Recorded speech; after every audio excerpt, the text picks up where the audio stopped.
All right. Hello, everyone, and thanks for joining us for the webinar on the science of sales enablement. I hope we have a really interesting take for you on sales enablement, a little bit different than perhaps what you've attended in the past, where we're going to talk a little bit about neuroscience and what neuroscience has taught us about the brain and meld that with what that means for your sales enablement programs. My name is Brian Fravel. I'm the Vice President of Veelo and Vice President of Marketing at Veelo, and I will be your host through the webinar.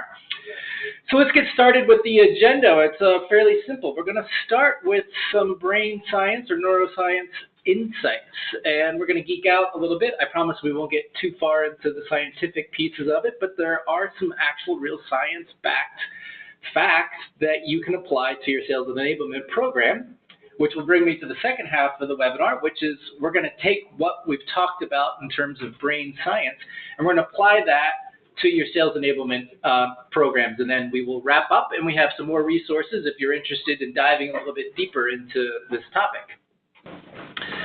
So let's start with our brain science insights. The first one we'll talk about is the basics of memory and how the human brain learns, stores, and retrieves information. And there's four basic phases that the brain will go through. The first is attention. Now, attention can be, hey, I'm really interested in this topic, and I'm going to go seek out information. Attention could also be, I'm a salesperson forced to go to my annual sales kickoff, and my butt has to be in a classroom seat for an hour for a topic. And obviously, there are more effective ways to get people's attention and less effective ways. And when we get into the recommendations, we'll talk about that. But first, you have to get my attention in some way. The second piece is then the information starts to get encoded into my brain, and this is where the brain, from a physiological point of view, actually creates neural networks, highways or roads between your neurons, and we'll talk about that in a little bit here. And then the next two phases really make up what we call, when we talk about memory, this is really what we're talking about is memory strength. And there's a storage piece of it, which is how do I store the information, where does it get stored, and how easily is it retrieved from my brain? Now, if any of you are involved in sales training or any type of training, you may have heard stats like this where people say that you forget 90% of what you've learned within 30 days of learning it. And there's a piece of that's true, but that's not 100% true. It's a little bit of an exaggeration. You may have stored, let's say we sat through a 1-hour class on our latest product launch. You may have stored a lot of that information back somewhere in your neural network. But without certain things like practice and reinforcement, you're going to have a hard time retrieving that. So did you forget it completely? No, it probably exists somewhere in the neural network in your brain, but it's just not a strong enough pathway, so your brain isn't retrieving it. It's not coming quickly to top of mind. And so as sales enablement and marketing professionals, when we give our sales teams critical pieces of information, whether it's the latest product launch or competitive differentiation, you want that to pop up immediately and be top of mind. And so we'll talk about techniques to make sure that it's not only stored correctly, but it's top of mind and ready for easy retrieval. There's some other pieces related to this in terms of retention science and better ways to make sure that storage phase of your memory is improved so retrieval is easy.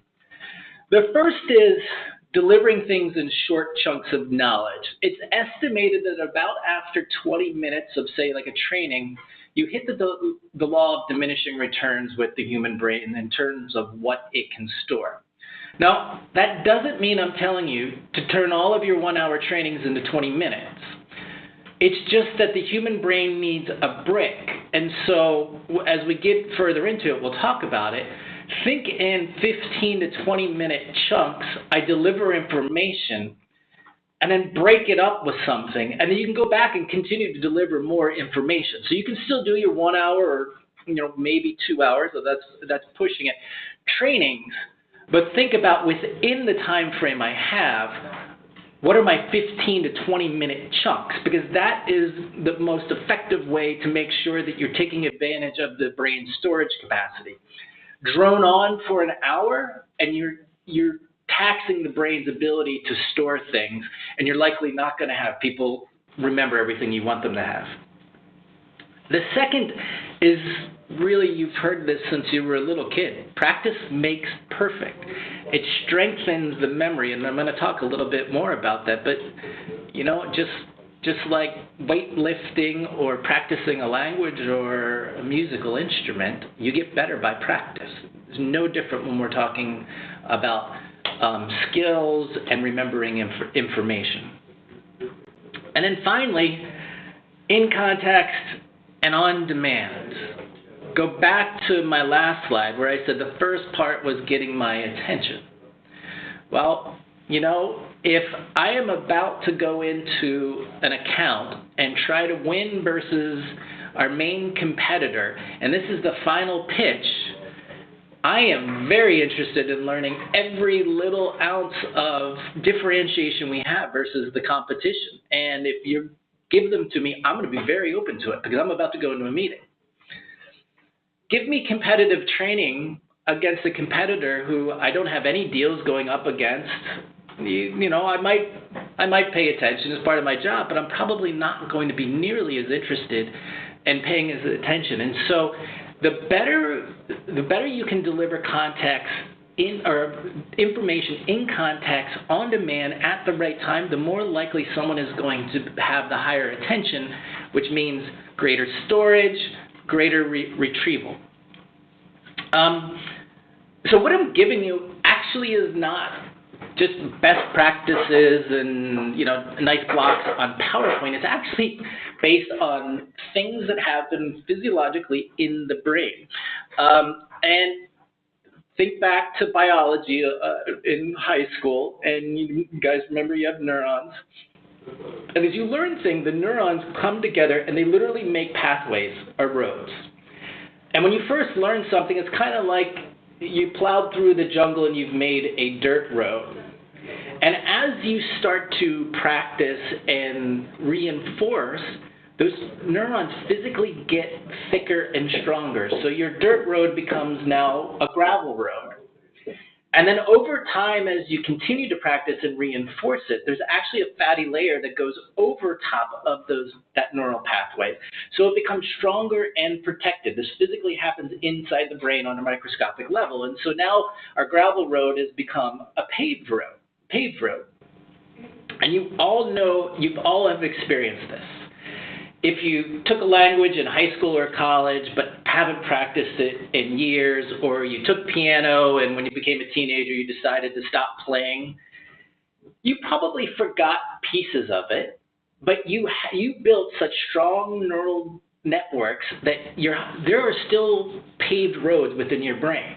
And if you haven't spoken Spanish in 10 years, I guarantee you still remember it. You haven't forgotten it all. And that was because you practiced. Same with a musical instrument or sports or riding a bike. There's a lot of different examples. Those are examples of building really, really strong neural pathways through practice. And so that basic premise of what happens inside the brain really is the physiological piece that supports everything I just talked about in the previous slides. There's one other piece that's really interesting, and this is definitely coming up more and more if you look in the sales space, and that's the power of storytelling. And there's this gentleman here, Dr. Paul Zak, who has done quite a bit of research on it and has a number of books that he's written that you can actually apply to not just sales, but actually all walks of life and in business. And I wanted to tell you about one particular study he did that I think is really interesting. He wanted to explore what storytelling does to the brain, because he noticed that people were a lot more engaged when people told stories, whether it was in a business context or social context. And so through a series of experiments that he built up over time, and I won't walk you through the whole process, but I have a link here if you're interested in hearing about it. It's pretty interesting. They created an experiment with an animated video of a father who had a 2-year-old son dying of brain cancer. And the 2-year-old son, oblivious to his ultimate fate, was a happy little child. And the father, struggling to enjoy every moment with his 2-year-old son, knowing what his son didn't know, that he was going to die, and the struggle with that. The control group then, or control experiment they used, is they did another video of a father and son at a zoo, and a nice warming, father-son moment at the zoo, and then they hooked people up to all sorts of physical measures, heart rate, blood pressure, etc. But they also monitored the activity in the brain. And what they found, interestingly, was that for the zoo story, very little happened in the brain. There was nothing unexpected about it. It was very commonplace. Many people had experienced that type of thing or seen that type of thing, and so not a lot happened. It wasn't a bad story. It was just unexciting. However, the other story, what they found is activity in parts of the brain really lit up.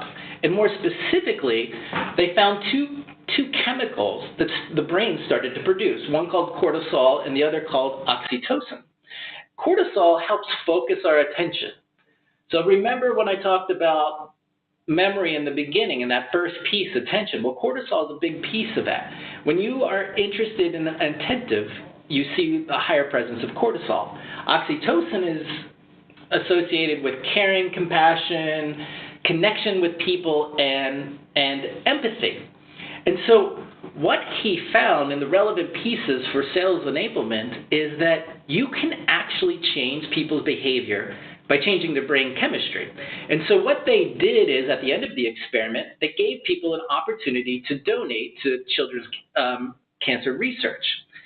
And what they found is people whose brain had lit up with cortisol and oxytocin were far more likely to donate than those that hadn't. And they even took it a step further, is they got to the point where they were able to predict at an 80% level whether someone would donate or not, simply by looking at the brain activity and the levels of cortisol and oxytocin. And so if you can appeal to both logic and emotion and then activate the right areas in a person's brain, you can actually inspire action and get people. And it sounds kind of creepy, I know, but think about this. Let's take it back to the sales enablement space. Your best, most persuasive, charismatic salesperson that you know. They probably tell stories, and they probably have a way of involving you and sucking you in. Well, chemically, what's happening in your brain is they have the ability to trigger off that cortisol and oxytocin. And they're doing the same thing that Paul Zak did in some of his experiments in the lab. And so, I think if nothing else, people who want to listen retain more information and are more engaged. And so the purpose of, storytelling in a sales enablement perspective is getting your prospect or your existing customer to want to listen to you and hear more and get engaged. And I'll talk about some ways that you can do that. We could certainly do an entire webinar just on storytelling for sales, which perhaps we may do sometime in the near future. So that's your basics on brain science and a little bit about the physiology of the brain. So let's talk about, okay, so what does this all have to do with my sales enablement programs and how can I apply that? So I boiled it down to, I think, 4 key implications that you can use. One is making sure you're designing your training, whether it's onboarding, ongoing training, product launch training, whatever it may be, for how the brain learns. Making sure that you can deliver information at the right time in the right context, so you increase knowledge retention and skill adoption. Developing programs to exercise and practice. I think this is one of the weakest pieces that I see across companies that we talk about, but it seems so obvious. And then last, how to improve sales conversations with stories. So I'm going to go through a couple recommendations and where the science backs it up for each of these. So we'll start off with designing your training for how the brain learns. First is, and I talked a little bit about upfront, design your training to be short and modular for quick reference.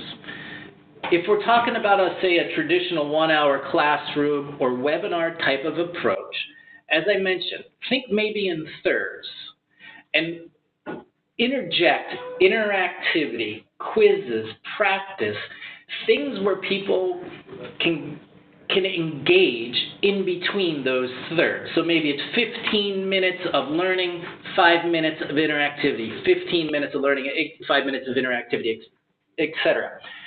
Small digestible chunks in the classroom will help people to retain the information. It helps in encoding and memory strength. And then we'll talk a little bit in the next piece about also there's small chunks after perhaps that 1-hour classroom or web-based training. The second is spacing training in intervals increases knowledge retention. And this is basic practice, but it's been shown that if you look at the graph there, that blue line, I do my 1-hour training classroom or webinar, and then over the 30 days, as I mentioned before, the 90% that is, quote, forgotten, it sits in your neural network. You just aren't able to easily retrieve it. But if you continue to train, and it doesn't have to be another 1 hour, even 30 minutes, it's short bursts of reinforcement training. In the beginning, maybe it's 5 to 10 minutes. As you go along, it may be as short as 2 minutes, reinforcing the key concepts. People retain that knowledge and they'll be able to retrieve it much faster and more readily than if you just do a one shot. And then finally is mixing it up. And in the learning science circles, they'll call this interleaving, which is different approaches and different ways to learn the same thing helps create that physical connection in the neurons. So you're building not just dirt roads, but you're building those paved highways. Your physics and your calculus teachers knew this best. If you recall back, you'd be in class, you'd learn a concept, you'd take that concept and go through a couple problems and you kind of have it nailed. And then when it came time for the test, they took that same concept but made you solve a completely different problem that you had never seen in the class. And you thought at the time they were devious, but they were actually using this mix-it-up, interleaving concept to do that. It was the same concept underlying, but they were getting you to use that concept to solve the problem in different ways. Same holds true for sales training, and this can be different interactive exercises, throwing different objections at your sales folks and making them address those objections in different ways. There's a lot of ways you can do this. Doing different quizzes, and I'll provide to you some more materials that you can use for specifically this. We've written a brief on the science of sales training alone, which has a lot of great ideas for this concept. Okay, let's move on to the second one, which is all about timing. Timing when my attention is at the highest, so you can increase my knowledge. And this one's really easy. It's called the context effect. And we talked about cortisol. When my cortisol levels are higher, I'm more likely to pay attention. I'm more likely to have better storage and therefore better retrieval. You got to get me when my interest is peaked. So one of the ways you can do it, and the example I have here with the screenshot is, I'm about to go into I'm looking at a Salesforce record. I'm about to go into this sales call. There's very specific information for this sales call that I may need. And so here, the content that's showing there is relevant case studies or white papers or pricing sheets, maybe even some coaching on my key differentiation versus my competition, very specific to that exact sales opportunity, because I'm about to go into the meeting in 15 to 30 minutes. So if you can develop tools and implement tools that allow you to do this, your salespeople are going to be far more prepared, and for the next and subsequent calls, they're going to remember it on their own without the reinforcement. Third piece is exercise and to increase skills proficiency. If I were a coach on a sports team, or a music instructor, or a language instructor, I mean, think back to if you took a language in high school or college. Did you learn the language by sitting in a 1-hour class twice a week? No, of course not. I mean, you learned a little bit there, but most of it is through practice. In fact, you can learn a language without ever taking a class at all by practicing with people. That's why things like language immersion programs exist in school. And what amazes me is that we do it in all walks of life throughout our entire life, but so few people practice as a sales force, and it just doesn't make sense because it's a skill, and just like an athlete, the more you practice, the better you're going to be at it. And so the key point here is, what are ways you can practice?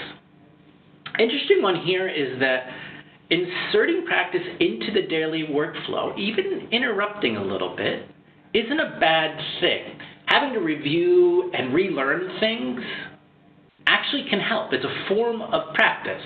Now, I'm not suggesting that you interrupt your sales force 1 hour a day every single day, but you can use tools. Let's say we just did a product launch training last month, and we went over the new product and the key features. Nothing wrong with shooting a 5-minute quiz over today to be completed sometime this week to reinforce those key points. That's an example of just a quick interruption for the sales force to continue to practice and to relearn. So again, caution, don't interrupt them too much. That can be disruptive, but short, few-minute type of interruptions can really help. The second piece is practice like your sales reps are athletes.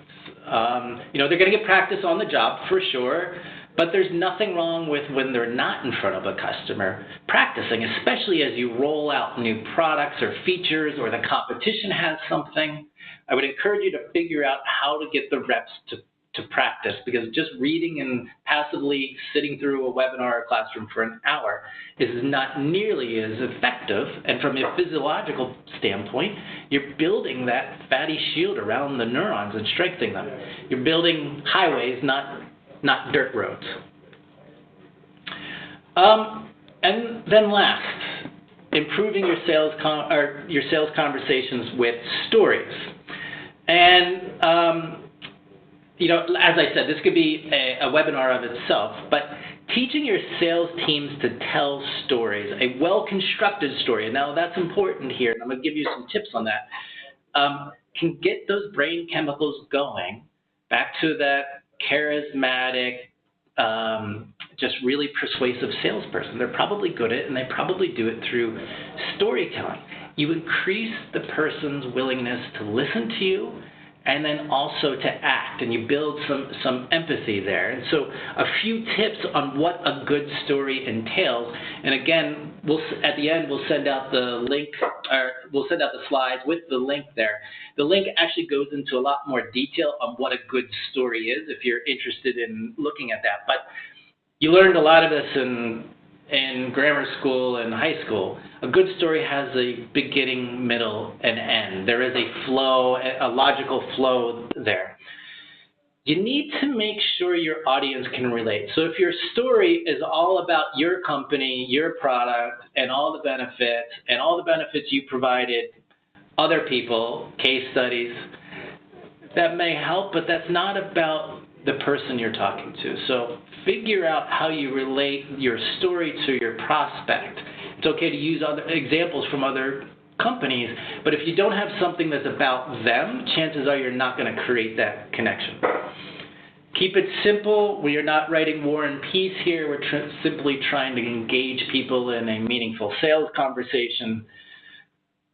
You've heard this as well. A picture is worth 1,000 words. It doesn't have to be a literal picture, but imagery helps the brain remember things. And then humor is always a good tool. Just keep it relevant. Extraneous humor oftentimes come across as just corny and disingenuous. So again, there's a lot of material out there today on this topic. It's a really interesting topic, and I think more and more companies are looking at bringing in storytelling as a sales skill, and I think it will be an important one moving forward. So to summarize, a lot of information there, but hopefully those 4 key points help you to start thinking about the ways you can modify your programs. This is more than best practices. There is actually real brain science as to what is happening. And so take advantage of what we know about the brain and ask yourself, can I change my programs or implement new programs to take advantage of that? We gave you 4 key ways that you can get started today. Designing training for the way the brain learns. Context and timing of the delivery of the information is super important. Do it real time when it's needed. Practice makes perfect. And then finally, storytelling. And as I mentioned a few times, there are a few more resources that you may want to dive into. We've done a brief that dives specifically into sales training and talks about some of the brain science and a few more techniques in deeper depth than what I've gone through here. We've done one specifically on onboarding and how you can take some of these techniques to do that. And then if you're interested in Dr. Paul Zach's research, he actually has 3 books.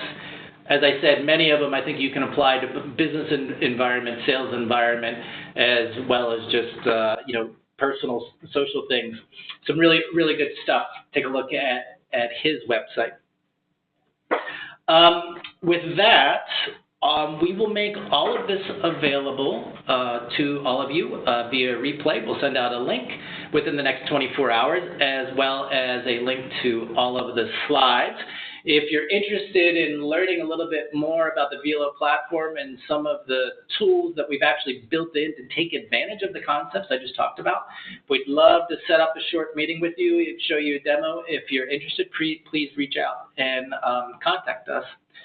And so with that, I wanted to say thank you, everybody, for attending, and I hope we've helped you improve some of your sales enablement programs.